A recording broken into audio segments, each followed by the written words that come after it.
আমার ভাইরা, প্রথম অবস্থায় ইরাকের বাবেল নামক একটি শহর ছিল। বাবেল বাবেল বাবেল ইরাকের দেশে। এই বাবেল শহরের থেকে হযরতে ইব্রাহিম খলিলুল্লাহ পরবর্তীতে গিয়েছিলেন তিনি মিশরের দেশে দ্বীনের দাওয়াত দিতে। ঘটনাটা যে দেশে ঘটেছিল সেই দেশটির নাম ছিল বাবেল, দেশটির নাম ছিল ইরাক, জায়গাটার নাম ছিল বাবেল। বোঝা গেল? জায়গাটার নাম ছিল বাবেল আর দেশটির নাম ছিল ইরাক। তার আগে এই ইরাকের দেশের নাম ছিল কুফা। কি নাম বললাম? কুফা। কুফা এবং বসরা, দুটি দেশ ছিল বিশ্ব নবীর সমসাময়িক কালে। বসরা ইরানকে বলা হতো, কুফা ইরাককে বলা হতো। এই কুফা বা ইরাকের জমিনে বাবেল নামের শহরে আমার ভাইরা কলেমার দাওয়াত শুরু করলেন পয়গম্বর ইব্রাহিম খলিলুল্লাহ। আর এই এলাকা তখন সব ছিল ওই নমরুদের হাতে। বিশাল সাম্রাজ্যের বাদশা ছিলেন তিনি, বিশ্বব্যাপী একটা সুনামীয় ব্যক্তিত্ব ছিলেন তিনি। যেমন আমাদের ভারতবর্ষ যখন মোগল সাম্রাজ্যের হাতে চলে এসেছে ইংরেজদের কাছ থেকে, ইংরেজরা এক এক করে এক একটা দেশ জয় করতে করতে তাম ভারতবর্ষ যখন অধিকার করে নিল, শ্রীলঙ্কা ভারতের ভিতরে ছিল, আফগানিস্তান ভারতের ভিতরে ছিল, পাকিস্তান ভারতের ভিতরে ছিল, এমন করে পশ্চিমবাংলা ভারতের ভিতরে ছিল, আমার ভাইরা বাংলাদেশ ভারতের ভিতরে ছিল, বর্মা রেঙ্গুন ভারতের ভিতরে ছিল। বিশাল এরিয়ার দেশ ছিল ভারতবর্ষ। পরবর্তী এক এক রাজ্যের ভিতরে বিপ্লব শুরু হওয়ার কারণে রাজ্যগুলো আস্তে আস্তে আলাদা হয়েছে, ভারতের এরিয়া একটু কম হয়ে গেছে। তাও কি আমাদের ভারত এখন ছোট? তাও ছোট না। পাকিস্তান চলে গেল, আফগানিস্তান চলে গেল, শ্রীলঙ্কা চলে গেল, বর্মা রেঙ্গুন চলে গেল, বাংলাদেশ চলে গেল, তাও এখনো ভারত ছোট নয়। আমার এরকম বিশাল এরিয়ার রাজত্ব ছিল নমরুদের। নমরুদের কাছে খবর গেল দেশবাসী লোকজনদের মাধ্যম দিয়ে, এ দেশে একজন নতুন ধর্ম প্রচারক বেরিয়েছে, নাম তার আজরের বেটা ইব্রাহিম। কি নাম? আজরের বেটা ইব্রাহিম। তিনি একটা নতুন ধর্মের প্রচার করছেন।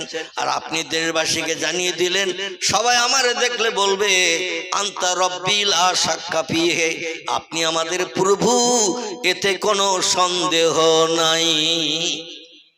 উনি ঘোষণা দিতেন রাজ দরবারে বসে, আনা রব্বুকুমুল আলা, আমি হলাম সব খোদার বড় খোদা, আমার উপরে বড় প্রভু আর কেউ নাই।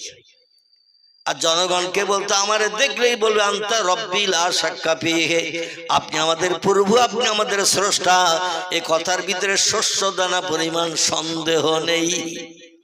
জোরে বলুন একটু নাউজুবিল্লাহ, নাউজুবিল্লাহ বলেন। আমার ভাইরা, নমরুদের রাজদরবারে ডাকা হলো পয়গম্বর ইব্রাহিম নবীকে। ইব্রাহিম নবীকে ডাকা হলো, বলল তুমি কি নতুন ধর্মের প্রচার প্রসার করছো? উনি বললেন, আমি হলাম আল্লাহর পয়গম্বর, আসমানি তরফ থেকে আমার কাছে ওহী এসেছে, আমার কাছে খবর এসেছে, আল্লাহ আমাকে পয়গম্বর হিসেবে কবুল করেছেন। এই যে আল্লাহর কথা জনগণের কাছে বলার জন্য আল্লাহ আমারে দায়িত্ব দিয়ে দিয়েছেন।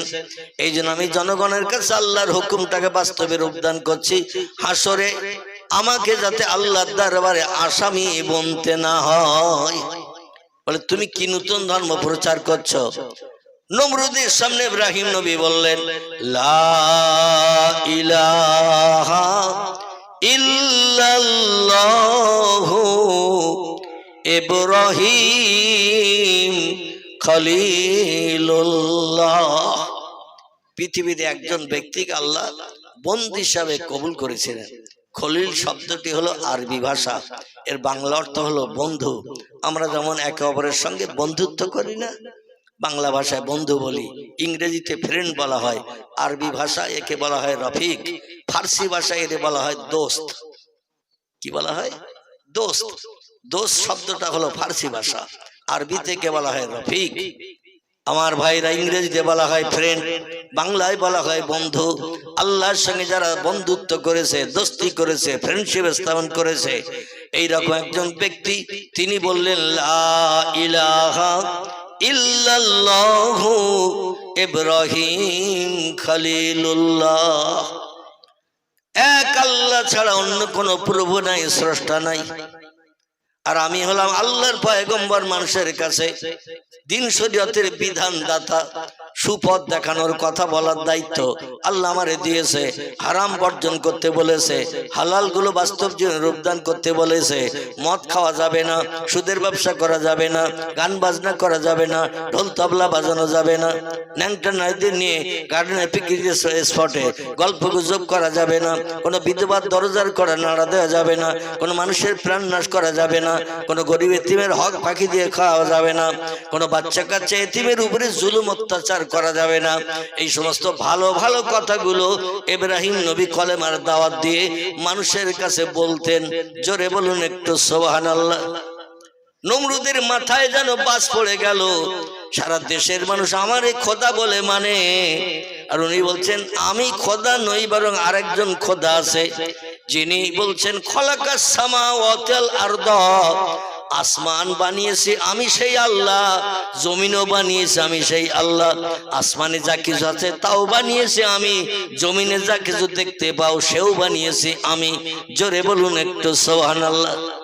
নমরুদ বলল কথা বললে হবে না, দেশের মানুষ নির্বিধায় আমারে খোদা বলে মানে, আর তুমি এখন অন্য খোদার কথা বলছো, মানুষ বিভ্রান্ত হয়ে যাবে, তোমার কথা বন্ধ করো। ইব্রাহিম নবী বললেন আল্লাহ যত সময় পর্যন্ত দেহে প্রাণ রেখেছে, এক ফোঁটা রক্ত আমার দেহে থাকবে, রক্তের সচেতনতা পাবো, সতেজতা পাবো, তত সময় পর্যন্ত আমি এক আল্লাহর কথা বলতে ভুলবো না। এবার নমরুদ মন্ত্রী মহোদয়দের যুক্তি পরামর্শ শুরু করলেন কি করে ওরে দুনিয়া থেকে বিদায় করা যায়। কারণ ভালো ভালো উপদেশের কথা বলে, মদ খেতে নিষেধ করে, সুদ খেতে নিষেধ করে, ব্যভিচারী করতে নিষেধ করে, মেয়েদের নিয়ে আনন্দ ফুর্তি করে পিকনিক স্পটে গার্ডেনে ঘুরতে নিষেধ করে, গরিবের হক ফাঁকি দিয়ে খেতে নিষেধ করে, বিধবা দরজার কড়া নাড়া দিতে নিষেধ করে, ব্যভিচারী করতে নিষেধ করে, খারাপ খারাপ কাজগুলো বর্জন করতে বলে। আর কিছু শিক্ষিত মানুষ ইব্রাহিম নবীর কথাগুলো শুনে বিশ্বাস করে ওর আদর্শে আদর্শিত হবে, ওর আল্লাহরে মেনে নেবে। আর ওর আল্লাহরে মানলে আমার ধারণা পৃথিবীতে আসমানি রহমত বর্ষিত হবে। কথাটা ঠিক না ভুল? আল্লাহর হুকুম মানলে এ দুনিয়ায় রহমত পাওয়া যাবে না, জহমত পাওয়া যাবে, রহমত পাওয়া যাবে। আল্লাহর গজব পৃথিবীতে আসবে না। জোরে বলুন একটু আমিন। ইব্রাহিম নবীকে মারার জন্য হাজারো চক্রান্ত করেছিল। বস্তার ভিতরে ভরে দিয়ে, খুব সংক্ষেপ করে বলি, বস্তার ভিতরে ভরে দিয়ে মুখ বেঁধে দিয়ে নীল দরিয়ায় ফেলে দিয়েছিল। কোথায়? নীল দরিয়ায় ফেলে দিয়েছিল। লোকজন দিয়ে মন্ত্রী মহোদয় দিয়ে বলল নীল দরিয়ায় ফেলে দে। আবার ইবলিস শয়তান একটা যুবকের চেহারা নিয়ে নমরুদের কাছে চলে গেছে। কে? ইবলিস শয়তান। আল্লাহ পাক ওকে 4টে পাওয়ার দিয়েছেন, 70,000 বছর একটানা আল্লাহর ইবাদত করার জন্য। ক বছর? 70,000 বছর এই পৃথিবীতে আল্লাহর ইবাদত করেছে, সুবহানা রাব্বিয়াল আলা বলে সিজদা করেছে। হে মহান পবিত্র আল্লাহ, তুমি ছাড়া স্রষ্টা আর কেউ নাই। এই 70,000 বছরের ইবাদতের প্রতিদান যখন জান্নাত থেকে বিতাড়িত হয়ে আদমকে সিজদা না করার কারণে জান্নাত থেকে বিতাড়িত হয়ে যখন পৃথিবীতে আসছিল, ওই সময় ইবলিস শয়তান, ওর পূর্ব নাম ছিল আজাজিল। কি নাম বললাম? আজাজিল পূর্ব নাম ছিল। আল্লাহ বললেন লানাতুল্লাহি ইবলিসা, কোরআনের কথা। আল্লাহ বললেন আমার অভিসম্পদ তোর উপরে অর্পিত হোক, আমার লানাত তোর উপরে অবিবাদিত হোক, আমার লানাত তোর উপরে পড়ুক, তুই চির জাহান্নামী আমার হুকুমের খেলাপ করার কারণে। এই জন্য জান্নাতে থাকার অধিকার নাই, আসমানে থাকার অধিকার নাই। বেরিয়ে যা, একটা খারাপ জায়গা বানিয়ে রেখেছে, ওই জায়গাটির নাম হলো আলামে দুনিয়া। কি নাম? আলামে দুনিয়া। দুনিয়া বলে একটা পচা জায়গা, খারাপ জায়গা বানিয়েছে। নবী বলছেন আর দুনিয়া জিফাতুন তলাবুহাল কেলাব, দুনিয়া হলো পচা গলা লাশ সদৃশ্য, আর এর আসক্তকারী হলো কুকুরের দল। কিসের দল? পচা গলার গন্ধ যদি কুকুরের নাকে লাগে, ওরে দড়ি দিয়ে বেঁধে রাখলো, টানা হেঁচড়া করবে না? করবে না? পচা গলা গন্ধ কুকুরের নাকে লাগলে ও শুধু ছুটতে থাকবে সেই দিকে যেদিক থেকে গন্ধ আসছে, কারণ পচা খেতেও বড় প্রিয় পছন্দনীয়। নবী বললেন দুনিয়া হলো পচা গলা লাশ, পোকা বিড়বিড় করা লাশ, দুর্গন্ধওয়ালা লাশ। দুনিয়ার প্রেমে পাগল হয়ে প্রভুকে ভুলে যাবে যারা, পরকালে জান্নাত হারাম বানালো তারা। দুনিয়ার প্রেমে আসক্ত না হয়ে পরকালের জান্নাতের প্রেমে আসক্ত হয়ে যারা আল্লাহর ইবাদত বندگی করবে, আল্লাহর হুকুম তামিল করবে, তারাই সফল কাম হবে। জোরে বলুন একটু সুবহান। আমার ভাইরা, তো ইবলিস শয়তান বলল আল্লাহ আমি তো ৭০,০০০ বছর আপনার ইবাদত করেছি, তো ইবাদতের কোনো প্রতিদান দেবেন না? আমার তো তাড়িয়ে দিচ্ছেন জান্নাত থেকে, পৃথিবীতে পচা জায়গায়, তো কোনো প্রতিদান ইবাদতের কিছু দেবেন না? আল্লাহ বলেন অবশ্যই আমি কোরআনে জানিয়েছি। এ দুনিয়ার মানুষেরা তোমরা শোনো, ফামাইয়া আমাল মিসকালা যাররাতিন খায়রা ইয়ারা, যে লোকটি ১০০ দানা পরিমাণ ভালো কাজ করবে তার প্রতিদান বদলা সে পাবে। অমাইয়া আমাল মিসকালা যাররাতিন শাররা ইয়ারা, আবার ১০০ দানা পরিমাণ খারাপ কাজ যে করেছে তারও বদলা হাসরের মাঠে তার হাতে দেয়া হবে। আমি আল্লাহ কাজুল কুজ্জাত আহকামুল হাকিমিন, আমি ন্যায়ের তুলাদণ্ডে বিচার করব, কাউকে বাড়তি বিপদে ফেলবো না, কাউকে আবার বাড়তি সুযোগও দেব না। যে যেমন আমল করে আসবে তার আমলের প্রতিদান দেয়া হবে। এই জন্য আল্লাহ বলেন আমি তো কোরআনে ওয়াদা করেছি, আমার কোরআনের টোটাল কথা সত্য। আসমানে আরো যত কিতাব পাঠিয়েছি, তৌরিত পাঠিয়েছি, জব্বুর পাঠিয়েছি, ইনজিল পাঠিয়েছি, আমার আসমানি কিতাব, কিতাবের কথা সত্য, সত্য কথা আমি বলেছি, আর সেই কথার অ্যাভয়েড করবো আমি। ইন্নাল্লাহা লা ইখলিফুল মিয়াদ, আমি যত ওয়াদা আসমানি কিতাবে করেছি একটা ওয়াদা কোনোদিন ভঙ্গ করিনি এবং ভবিষ্যতও করব না। এখন বল, তুই যে ৭০,০০০ বছর আমার ইবাদত করে খুশি করেছিস, আমি সমস্ত ফেরেশতাদের নেতা তোরে বানিয়েছিলাম, ফেরেশতাদের শিক্ষক বানিয়েছিলাম, এখন আমার একটা হুকুমের খেলাপ করার কারণে তোর উপরে লানাত অভিসম্পদ দান করলাম, জান্নাত থেকে বিতাড়িত করে দুনিয়ার খারাপ জায়গায় ফেলে দিলাম, এখন যাওয়ার পথে তুই তোর ইবাদতের প্রতিদান চাচ্ছিস? ইবলিস বলল নাম ইয়া রব্বি, কারণ আমি যে পরিশ্রম করে ইবাদত করেছি তার প্রতিদান না নিয়ে চলে যাব। আল্লাহ বললেন কি লাগবে বল। কি বললেন? কি লাগবে বল। আমরা হাসরে যে দুবেলা আল্লাহ ইবাদত খুব বেশি করতে পারিনি, তবে খারাপ কাজ বেশি বেশি করার কারণে জাহান্নাম আমাদের জন্য হালাল হয়ে গেছে। এখন আল্লাহ জাহান্নামে দিও না, তোমার শান্তির জান্নাত তোমার দাও। আল্লাহ কথার দাম দেবে তো? কথার দাম দেবে না। সেদিন আমলের বিচার হবে, যে যেমন আমল করে যাবে তার প্রতিদান দেয়া হবে, বাড়তি ফ্যাসিলিটি দেয়া হবে না। বাড়তি ফ্যাসিলিটি যিনি দেবেন তিনি হলেন পয়গম্বর মুহাম্মাদুর রাসূলুল্লাহ সাল্লাল্লাহু আলাইহি সাল্লাম। জোরে বলুন একটু সুবহান। আল্লাহ বলেছেন কি লাগবে? ও বলল যতদিন দুনিয়া ধ্বংস না হবে ততদিন আমার মরণ করলি হবে না। এই পৃথিবী যতদিন ধ্বংস না হবে, এই দুনিয়া যতদিন ওলট পালট না হবে, ইসরাফিল আলাইহিস সালাম সিংহায় ফুৎকার করে দুনিয়া ওলট পালট করবে ঝড় বানিয়ে, ততদিন পর্যন্ত আমারে হায়াত দিয়ে বাঁচিয়ে রাখতে হবে। আল্লাহ বলেন ইবাদতের প্রতিদান চাইছিস আমি তোরে দিয়ে দিলাম। এই জন্য কিয়ামত পর্যন্ত ইবলিসের মরণ হবে না।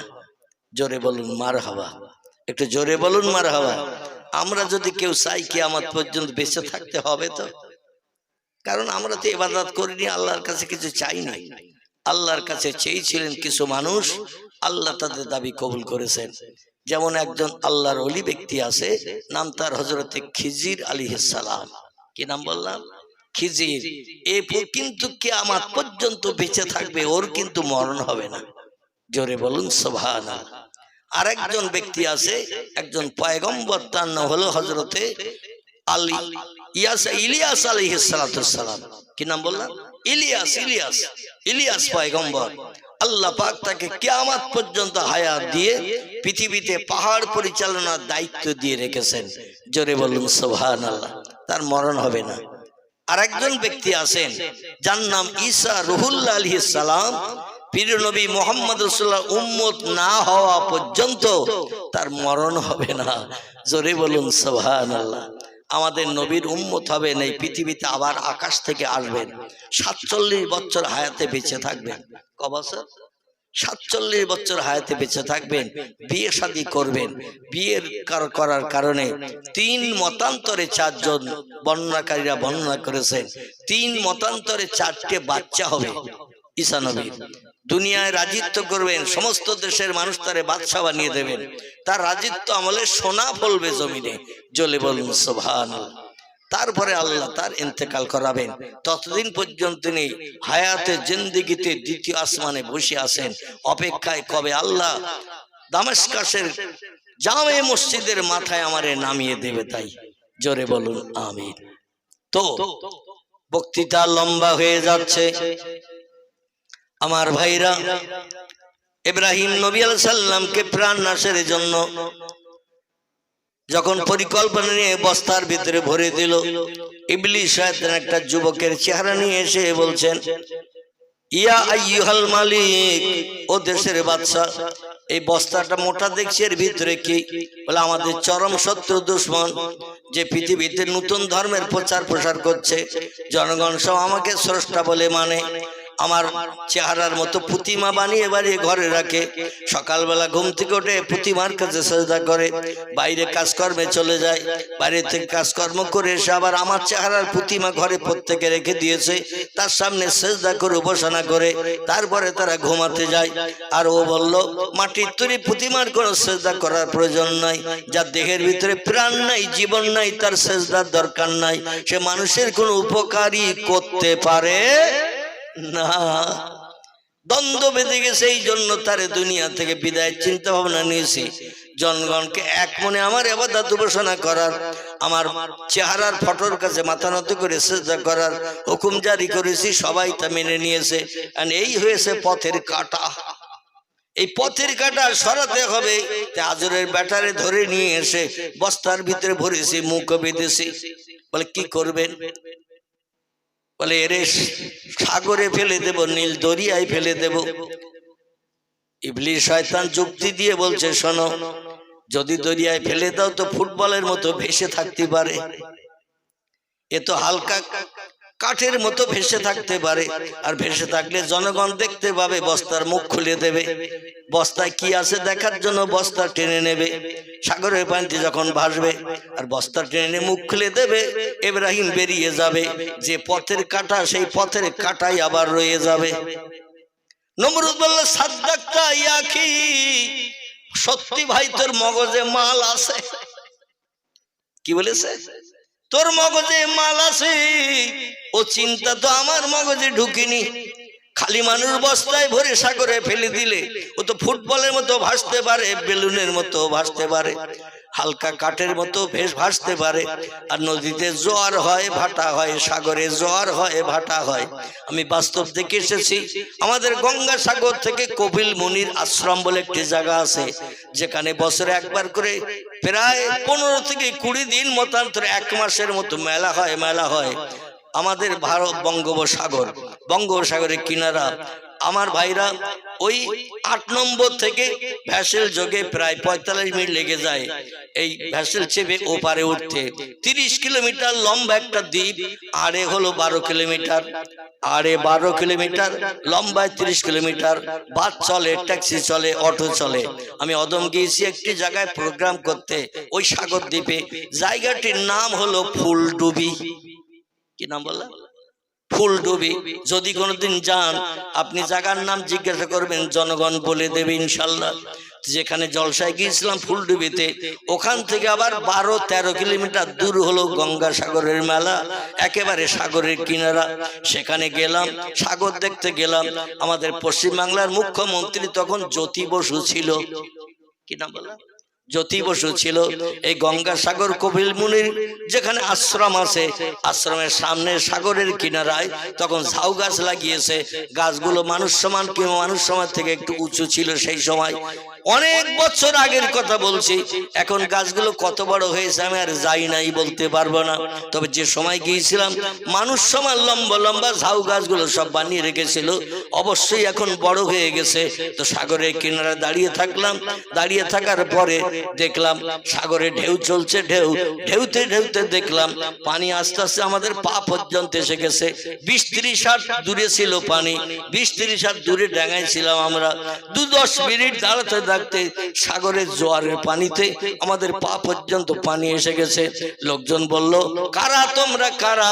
তাড়াতাড়ি এগিয়ে এসো, কারণ পানি যত উপরে উঠবে হাঙর কামড় কুমির আসবে, তোমাদের ধরে নিয়ে টেনে গেলে নিয়ে গেলে বাঁচানো যাবে না। ভয়তে আমাদের তখন আত্মা খাঁচা হয়ে গেছে, দৌড়িয়ে ডাঙার দিকে ছুটে চলে এসেছি। দেখলাম পানি ওই রকম ঢেউয়ের মাধ্যম দিয়ে জোয়ারের পানি এগিয়ে গিয়ে আসছে। ইবলিস শয়তান বলল, শোনো, যখন এই লোকটারে বস্তায় বন্দি করে ফেলে দেবে, জোয়ারের পানিতে পানি একদিকে যায়, ভাটায় পানি আরেক দিকে যায়, চলতে চলতে কিনারে এসে গেলে যে কোনো মানুষ দামি মাল মনে করে নিয়ে ওই বস্তাটা টেনে নেবে, দামি মাল পাওয়ার আশায় মুখ খুলে দেবে, দিয়ে দেখবে একটা জ্যান্ত মানুষ বস্তার ভিতরে রয়েছে। মুসা নবী, ইব্রাহিম নবীর আল্লাহ ইচ্ছা করলে পানির তলেও মানুষ বাঁচিয়ে রাখতে পারে না, পারে না, পারে না, বোধ নাকি? পানির তলেও মানুষ বাঁচিয়ে রাখতে পারে। কেমন রাখতে পারে আমি একটু পরের যে সেন্টেন্স দুটি বলবো, যে ওয়ার্ড দুটি বলবো, অতুখরিজুল হাইয়া মিনাল মাইয়াতে, অতুখরিজুল মাইয়াতা মিনাল হাইয়ে।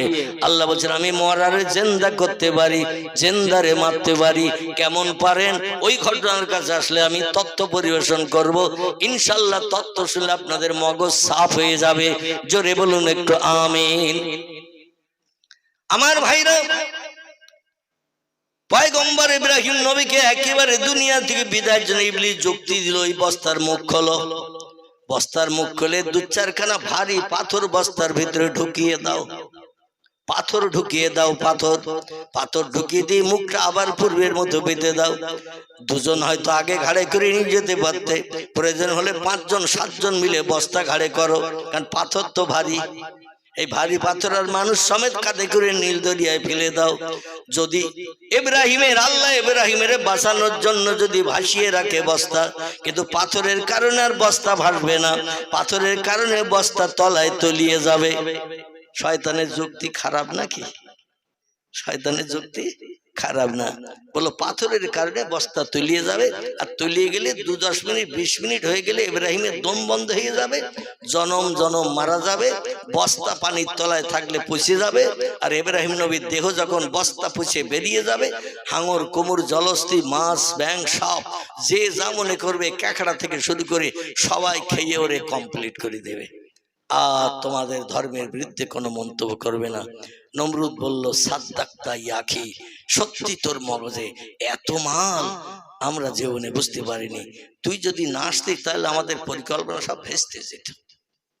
আমার ভাইরা, এখন দলবল দিয়ে পাঠিয়ে দিল, সংক্ষেপ কথা, দলবল দিয়ে 2-5-7জন লোক নিয়ে পাথর সমেত বস্তাটা মাথায় করে নিয়ে নীল দরিয়ার কিনারে চলে গেল। যাওয়ার কারণে শয়তান আবার সেখানে যে হাজির হয়েছে। দরিয়ার কিনারে যখন বস্তা নামালো মাথার থেকে, শয়তান ওখানে হাজির হয়েছে। হাজির হয়ে বলল, মা ফালতা হাজা ইয়াখি, ও ভাই এখন তোমরা কি করবে? বলে আমরা সবাই মিলে বস্তা ধরে ঝুল্লো মেরে দূরে ফেলে দিয়ে দেব, যাতে কাছাকাছি যেন বস্তা পরবর্তী ভাসলো আসতে না পারে, এই জন্য এখান থেকে ঝুল্লো মেরে ফেলে দেব। আচ্ছা, জোরে ঝুল্লো মেরে ফেলে দিলে অনেকটা দূর যায় না? যায় না? অনেকটা দূর যায়। শয়তান ইবলিস বলছে, শোনো আমি কে, বুঝতে পেরেছো? বলে লা ইয়া আখি, বুঝতে পারি নাই। বলে আমি যে যুক্তি দিয়েছিলাম পাথর ভরার জন্য, সেই লোক আমি। বলে ভাই তাহলে তুমি এখানে আবার কি জন্য এসেছো? তোমার যুক্তি মোতাবেক তো কাজ করছি। বলে এখানে এসেছি এই জন্য, তোমাদের গায়ের শক্তি আর আমার শক্তি কিন্তু আসমান জমিন পার্থক্য আছে। আমি হলাম জেনেদের বাচ্চা। কিসের বাচ্চা? আমি হলাম জেনেদের সন্তান। আমার গায়ের ক্ষমতা তোমাদের ক্ষমতা কিন্তু এক নয়। কারণ আমরা মাটির তলা দিয়ে যাই, পানির তলা দিয়ে যাই, হাওয়ায় শূন্যে উড়ে চলে যাই, যখন তখন রূপ পাল্টাই, আমাদের অনেক পাওয়ার ক্ষমতা আছে। এই জন্য তোমরা যখন ফেলে দেবে আমি একটু হাত লাগিয়ে দেব, তোমরা একটু ঝুল্ল দেবে, আর তাতে আমি ধরে ঠেলে দেব, যাতে ওই বস্তা আরো অনেক দূর চলে যায়। একেবারে গভীর সাগরের তলদেশে মাঝখানে, পুকুরের মাঝখানে গর্ত বেশি না ধারে গর্ত বেশি হয়? মাঝখানে গর্ত বেশি হয়। এই জন্য বললো একেবারে সাগরের মাঝ পজিশনের দিকে ফেলে দেব, যাতে অতল তলে তলিয়ে চলে যায়, আর কোনোদিন ভাষার সুযোগ না হয়। ওরা সবাই মিলে শয়তানের সাহায্য নিয়ে জোর করে ঠেলা মেরে ঝুল্লো দিয়ে ফেলে দিয়ে দিল। দিয়ে ওরা 2-5 মিনিট 10 মিনিট দাঁড়িয়ে থাকলো ওখানে। 2-5 মিনিট 10 মিনিট দাঁড়িয়ে থাকার পরে দেখলো বুড়বুড় করছে, পানি উঠছে বুড়বুড় করে, কিন্তু ইব্রাহিম আর ওঠে না। 2-10 মিনিট থাকার পর ইবলিস শয়তান বলছে, আমার যুক্তি নিয়ে পাথর যদি না ভরতে তাহলে হঠাৎ হয়তো উঠে যেত, আর উঠে গেলে কিন্তু যে মাথার কাটা সেই মাথায় একই রকম অবস্থা দেখা দিত। এখন তলায় যেয়ে যখন বুড়বুড় করছে, কাদায় যেয়ে পড়েছে, তাই পানির উপর দিয়ে বুড়বুড় করে ফোঁটা ফোঁটা উঠছে। ও আর ভাসবে না, উঠবে না। পাথরের বস্তা যখন পচে যাবে, ইব্রাহিম তখন পচে গলে পানির তলায় শেষ হয়ে যাবে। চলো ইজহাবিলাল বাইত, চলো আমরা বাড়ির দিকে যাই। সবাই আনন্দ করতে করতে বাড়ির দিকে আসে। তার কারণ নমরুদ ঘোষণা দিয়েছিল, আমার জানি দুশমন আমার শত্রু, দেশের শত্রু, জনগণের শত্রু, এরে যদি তোমরা প্রাণনাশ করে সাগরে ফেলে দিয়ে আসতে পারো, আমি বড় বড় বিরাট পুরস্কার গিফট তোমাদের দেব, যে পুরস্কারে সারা জীবন আর খাটতে হবে না, বসে বসে খাওয়ার সুযোগ পাবে। আমার শত্রুরে নিপাত করো। বাংলা একটা প্রবাদ আছে, রাখে আল্লাহ মারে কে, আছে না নাই? ওরা ফেলে দিয়ে চলে আসছে আনন্দ করতে করতে, পুরস্কার পাবে নমরুদের রাজ দরবারে। আল্লাহ ডেকে বলে, ইয়া খিজির, ও আমার পানি পরিচালনাকারীর, আমার রহমতি বান্দা, প্রেমিক বান্দা। কেউ বলেছেন খিজির আল্লাহর নবী, অধিকাংশ বর্ণনাকারীরা তাফসীরের কিতাবে লিখেছেন খিজির ছিল আল্লাহর একজন ওলি। কেউ বলেছেন নবী, কেউ বলেছেন ওলি। অসুবিধা হচ্ছে না তো? অসুবিধা হলে সঙ্গে সঙ্গে বলবেন, আরেকজন বক্তা এখনো বসে আছে কিন্তু। আল্লাহু আকবার। তো তাফসীরে কিতাবে, তাফসীরে রুহুল বায়ান, মাওজিহুল কোরআন, তাফসীরে বায়ানুল কোরআন, তাফসীরে বাইজাবি, তাফসীরে কাশফ, এমন করে তাফসীরে জালাল কোরআন, আল্লামা কুরতুবী রাহমাতুল্লাহ আলাইহি পর্যন্ত লিপিবদ্ধ করেছেন, খিজির আসলে কোন পয়গম্বর নন, তিনি ছিলেন আল্লাহর একজন ওলি। কোহে কাফের গুহার ভিতরে যে আল্লাহ পাকের রহমতি পানি, যাকে আবে হায়াত বলা হয়, এই আবে হায়াতের পানি লোকমান, আল্লাহ একজন ওলি বান্দা ছিল লোকমান। এই লোকমান হাকিমকে নিয়ে, বাদশাহ সেকেন্দার জুলকারনাইনকে নিয়ে কোহে কাফের গুহার ভিতরে আবে হায়াতের পানি খোঁজ করতে গিয়েছিল। দুইজন পথ হারিয়ে যে আর পথ পায় নাই, একজন পথ হারায় নাই, তিনি ছিলেন হযরতে খিজির।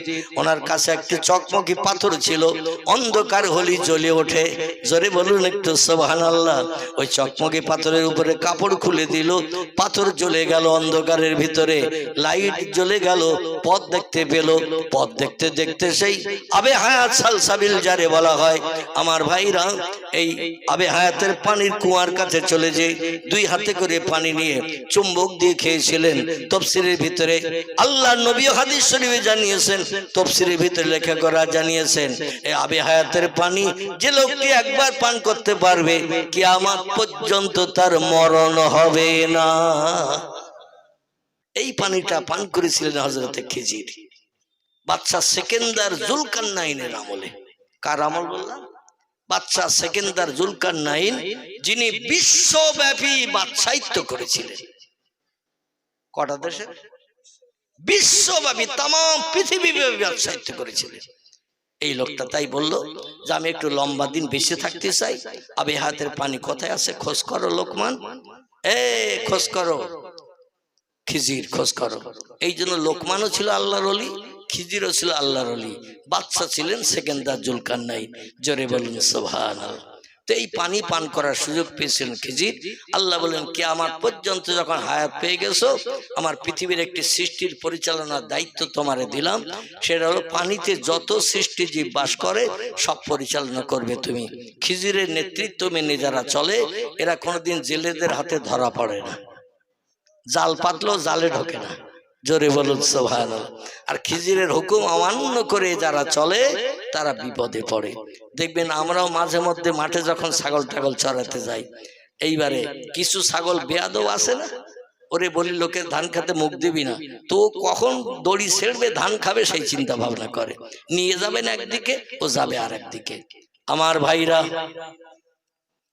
যেটি আপনাদের কাছে বলতে চাইছিলাম, জনগণ পুরস্কার নেওয়ার জন্য হাত নাড়া দিতে দিতে আনন্দ করতে করতে ফিরে আসে। ওদিকে আল্লাহ বলে খিজির, পানি পরিচালনার দায়িত্ব পূর্ব থেকে তোর কাছে দিয়েছি, বাচ্চা সেকেন্দার জুলকারনাইনের আমল থেকে। এখন তুই সাগরের মাছ, ব্যাঙ, সাপ, কুমির, কামড়, জলস্থি থেকে শুরু করে যত জীব জন্তু আছে সব পরিচালনা করিস। এ খিজির, আমার সৃষ্টির ভিতরে সেরা সৃষ্টি যারা, তারা হলো আদম বংশধর, আদম নবীর বংশধর। সেই বংশধরের ভিতরে আমার একজন প্রেমিক বান্দা, আজরের বেটা, নাম তার ইব্রাহিম। ওই ইব্রাহিমকে বস্তার ভিতরে ভরে নমরুদ পাথর ভিতরে ঢুকিয়ে সাগরে ফেলে দিয়ে দিয়েছে, যাতে তাড়াতাড়ি তলায় তলিয়ে যায়। 2-5 মিনিট ফেলে দিয়ে দাঁড়িয়েছিল, বুড়বুড় করে পানির ফোঁটা উপরে উঠেছে, কিন্তু ইব্রাহিম নবীর বস্তার ভাসেনি। ওরা একমত হয়ে চলে গেছে বস্তার ভাসবে না, মরিয়ে যাবে, পচে গলে যাবে। বস্তা যখন পচে ছিঁড়ে যাবে তখন ইব্রাহিম নবীর আর বাঁচার লাইন থাকবে না। চলো বাড়ি যেয়ে পুরস্কার নেই। আনন্দ করতে করতে আসে। আল্লাহ বলে খিজির রে, ওই বস্তার মুখ খোল, আমার প্রেমিক বান্দা ইব্রাহিম খলিলুল্লাহকে তাড়াতাড়ি কিনারায় তুলে দে। আরেকটু জোরে বলা যাবে না? নারায়ে তাকবীর। তাড়াতাড়ি আমার পয়গম্বরের সাগরের কিনারায় তুলে দে। আচ্ছা, খিজির আল্লাহর হুকুম মানবে না? মানবে না। সে তো নবী নয়, বরং নবীর পরের স্টেজের লোক, ওলি, ওলিয়া উলিয়া। নবীদের মর্যাদা অলির মর্যাদার থেকে বেশি না কম? নবীর মর্যাদা অলির মর্যাদার থেকে অনেক অনেক গুণে বেশি। আমার ভাইরা, সেই নবীরে বস্তার মুখ খুলে সাগরের কিনারায় তুলে দিতে বলেছে। সাগরের কিনারায় খিজির আলাইহিস সালাম আল্লাহর হুকুম তামিল করে সাগরের কিনারায় উঠিয়ে দিয়ে দিলেন। সাগরের কিনারায় যখন উঠিয়ে দিয়ে দিল, খিজির বলে দিল, ভাই ইযহাব ইলাল বাইত, আপনি এই রাস্তা দিয়ে আপনার বাড়ি চলে যান। যারা পাহাড়ি এলাকা ঘুরে ঘুরে বাড়ি যাচ্ছে নমরুদের রাজ দরবারে পুরস্কার নেওয়ার জন্য, ওদের পুরস্কার দেওয়ার আগে আপনারে বাড়ি যেতে হবে। আচ্ছা, রাস্তা ঘুরে এক জায়গায় আসা আর শর্ট রাস্তা এক জায়গায় যাওয়া, কোনটা তাড়াতাড়ি হবে? এই মনে করুন, এই মিরিদাপাড়ায় আপনি আসবেন নূতন হাট থেকে। আচ্ছা, নূতন হাট থেকে এই যেটা আপনার চলে গেছে তালপুকুরের বাজারের দিকে, এইটা সোজা রাস্তা। আর একটা রাস্তা জলপাত দিয়ে ঘুরেও আসা যাবে না? যাবে না। আচ্ছা, কোন রাস্তা দিয়ে আসলে তাড়াতাড়ি আসা যাবে? যেটা মেন রাস্তা, ঠিক না? ইব্রাহিম নবীকে শর্ট রাস্তা দেখিয়ে দিয়েছে। এই রাস্তা দিয়ে চলে যান, দুই দিকে উঁচু পাহাড়, মাঝখানে গলি পথ, ঝোপঝাড় জঙ্গল আছে, তবে আপনার কোনো ভয় নাই। আল্লাহ আপনার, আপনি আল্লাহর, আপনার কোনো হিংস্র জীব জন্তুর ভয় নাই। আপনি একটি শর্ট রাস্তা দিয়ে তাড়াতাড়ি যান, যে বাড়ির বারান্দায় যে চুপ করে বসে থাকেন, আর কোনো কাজ আপনার করতে হবে না, যাতে যারা কষ্ট করে আপনারা সাগরে ফেলে দিয়েছে ওরা যেন কেউ পুরস্কার নিতে না পারে। খিজির আলাইহিস সালাম তথ্য দিলেন। আর ইব্রাহিম খলিলুল্লাহ সেই শর্ট রাস্তা দিয়ে, দুই দিকে উঁচু পাহাড়, লম্বা পাহাড়, ওরা পাহাড়ের সাইড দিয়ে ঘুরে ঘুরে আসছে। আর ইব্রাহিম নবী এইড়ো রাস্তা দিয়ে, যার এইড়ো রাস্তা বলা হয়, শর্ট রাস্তা দিয়ে বাড়ি চলে এসে বাড়ির বারান্দার কোন একটা খুঁটি, মানে কাঠের খুঁটি, মাটির বারান্দা, এখান থেকে 5,500 বছর আগের কথা বলছি। তখন ইট তৈরি হয়নি, বা ইট কেউ তৈরি করতেও জানতো না। পাহাড় কেটে বাড়ি বানানো যাবে এরকম চিন্তা ভাবনা মানুষের মগজে ছিল না। মানে খেজুরের পাতা, গাছের পাতা, গাছের ডাল এই রকম দিয়ে তখন বাড়ি টাড়ি বানানো হতো।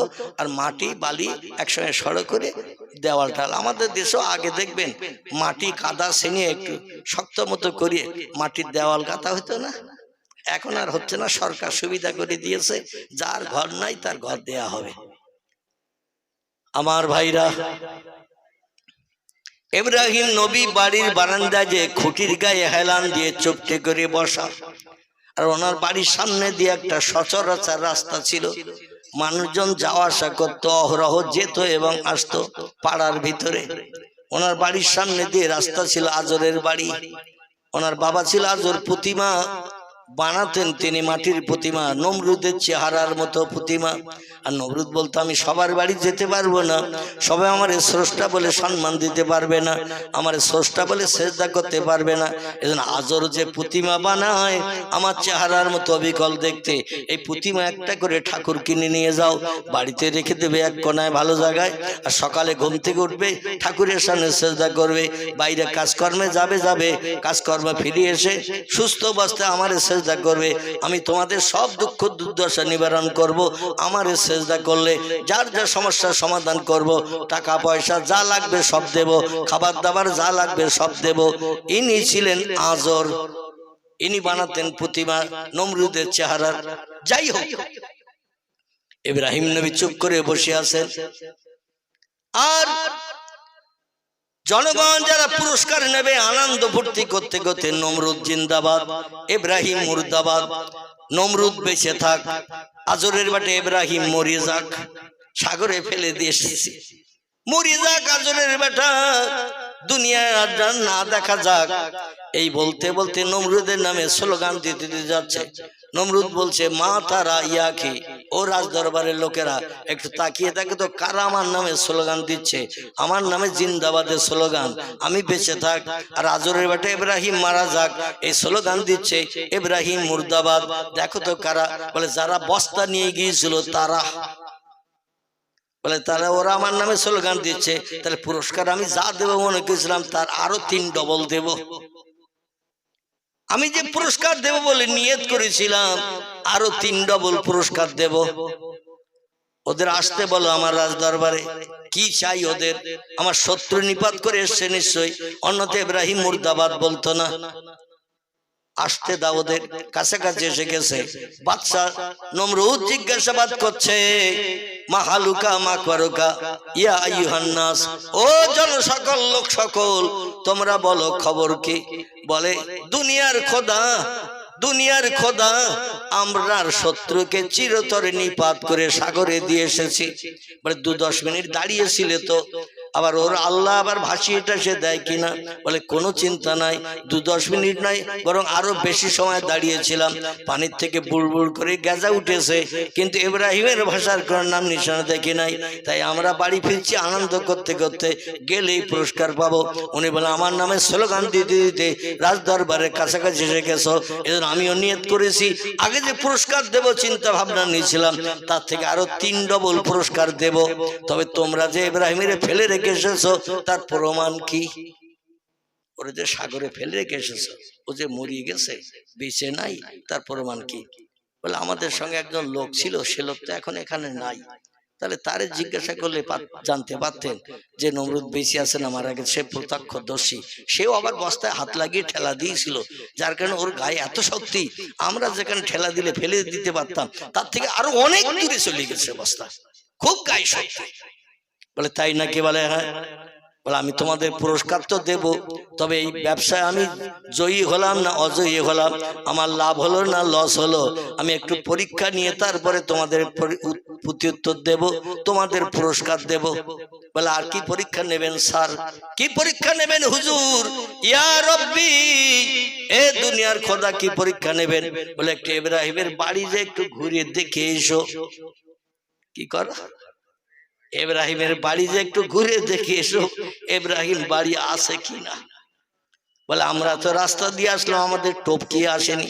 বলে ওর আল্লাহ ওরে অন্য জায়গা দিয়ে আনতে পারে, একটু দেখে এসো বাড়ি আছে কিনা।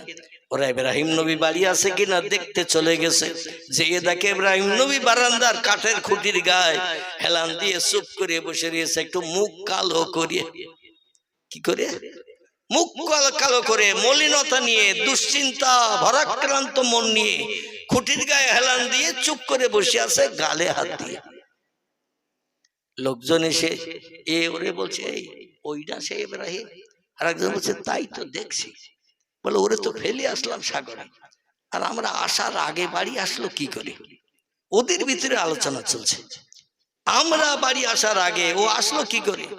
ওরা এসে বলছে, মাহালুকা মাখবরুকা ইয়া ইব্রাহিম, ও ইব্রাহিম তোমার খবর কি? খবর বলো।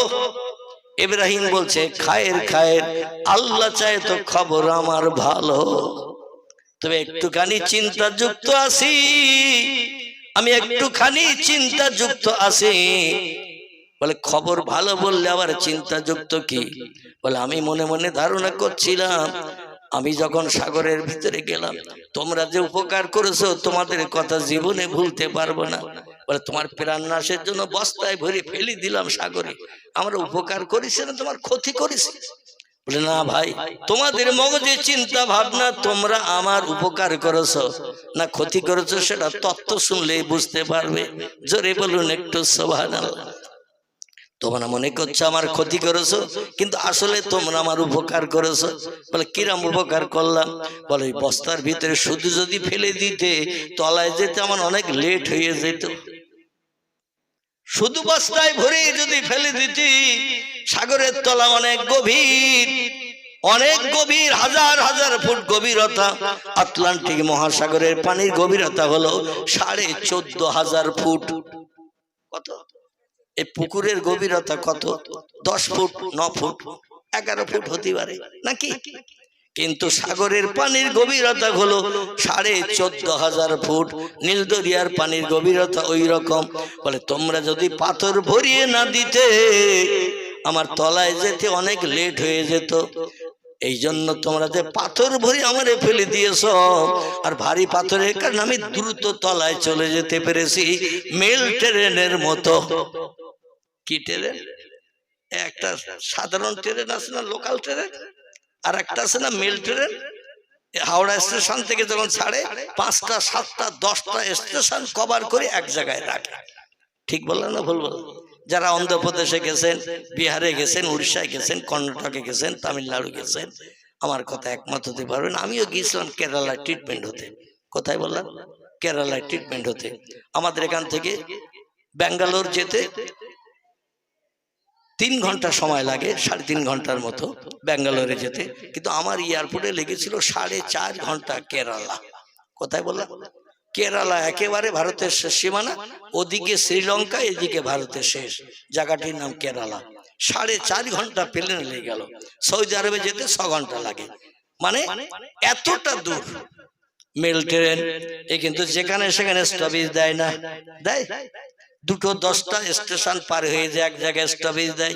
বলে, তোমরা যে ভারী পাথর ভরি দিয়েছো, এই জন্য দ্রুত ট্রেন মেল হয়ে চলে সাগরের তলায় চলে গেছে।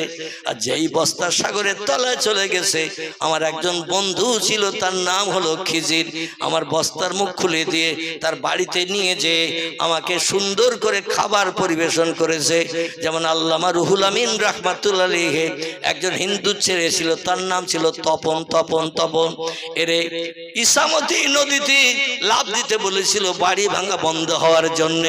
ও সাগরের নদীতে, ইসামতি নদীতে লাভ দিল, দিয়ে যেই তলায় গেল, যে দেখে সুন্দর পরিষ্কার পরিচ্ছন্ন একটা লোক চেয়ার টেবিল নিয়ে বসা, সেখানে খাতা কলম নিয়ে লিখছে কোথায় কোন দিকে পানি ভাটা হবে, কোথায় কোন দিকে জোয়ার হবে, জীবজন্তু সাগরে যা বাস করে তারা কোথায় যাবে। এমনকি আমার ভাইরা তার কাছে যে তার কাছ থেকে কিছু নাস্তা পানীয় নিয়ে পরবর্তীতে ঘোলে আবার ডাঙায় ঠেলে উঠেছিল। জোরে বলুন একটু সুবহানাল্লাহ। আমার ভাইরা, পয়গম্বর বলছেন আমারে ভালো নাস্তা পানি করিয়েছে, বড় খাঞ্চায় করে অনেক ফলমূল মিষ্টি মিঠাই দিয়েছে। তবে এই ফলমূল মিষ্টি মিঠাই যা দিয়েছিল দুনিয়ার কোনো ফল খাবার নয়, সব আল্লাহর জান্নাতের খাবার। একটা ফলে যতবার কামড় দিচ্ছিলাম ততবার নতুন নতুন ফলের টেস্ট আর স্বাদ পাচ্ছিলাম। ফল একেবারে পূর্ণ না খাওয়া পর্যন্ত ছাড়তে পারছিলাম না।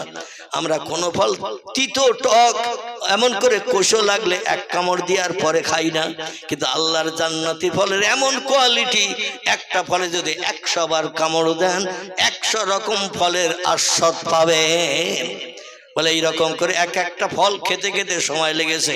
খানসাই দিয়েছিল বহু ফল, কিন্তু হঠাৎ করে বন্ধু বলল আপনাকে এখনই বাড়ি যেতে হবে, আল্লাহর হুকুম হয়ে গেছে। নামি দামি ফলগুলো সব খানসায় রেখে বাড়ি ফিরে এসেছি। মনটা বড় ব্যথা, মনটায় বড় দুঃখ। আবার কবে কোন দিন ফেলে দিয়ে যাবে একটু বলে যাও ভাই। বাকি ফল যেগুলো রেখে এসেছি খানসায়, আর একটা বার যদি বস্তায় ভরে আমাদের নীল দরিয়ায় ফেলে দাও, তাহলে আমি বাকি ফলগুলো আবার খাওয়ার সুযোগ পাবো। কবে কোন দিন ফেলবে বলো? ওরা বলে লাভ হবে তোমার আর লস হবে আমাদের। তুমি বাড়ি ফিরে এসেছো, সরকার নমরুদ আমাদের পুরস্কারটার কিচ্ছু দেবে না, খাটাখাটনি বেকার হয়ে গেছে, আর তোমার আবার বস্তায় বেরে সাগরে ফেলে দিয়ে তুমি আবার বাকি ফলগুলো খাবে। সেই খোদার কসম, নমরুদের কসম, মরিয়ে যাবো তো আর তোরে বস্তায় ভরবো না। জোরে বলুন একটু সুবহানাল্লাহ। অসুবিধা হচ্ছে না তো? হ্যাঁ, সময় তো বোধহয় শেষ হয়ে গেছে নাকি? সময় শেষ হয়ে গেছে।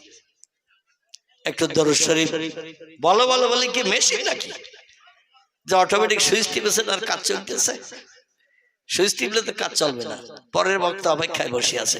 একটু দরুদ শরীফ। আল্লাহুম্মা সাল্লি আলা সাইয়্যিদিনা মাওলানা মুহাম্মদ ওয়া আলা আলি সাইয়্যিদিনা মাওলানা। এখনো বলতে হবে?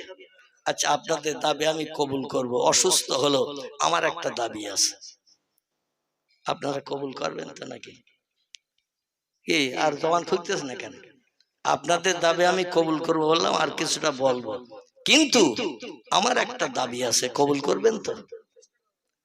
দাবিটা হলো এই, যত মানুষ বসে আছেন 100 করে টাকা আমি মাজুর অসুস্থ ব্যক্তি এই নতুন মসজিদের উন্নতি কল্পে, জলসার উন্নতি কল্পে 100 করে টাকা আমার হাতে দিতে হবে। কারণ আমার আগের বক্তা কালেকশন করেছে, আমি মসজিদের ভিতরে বসে যা বুঝলাম ভালো কালেকশন হয়নি।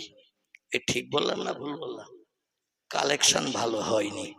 এই জন্য আমি আপনাদের কাছে দাবি রাখবো, যদি নগদ থাকে পকেট থেকে বার করে আনেন, তাহলে আর কিছুটা বলবো।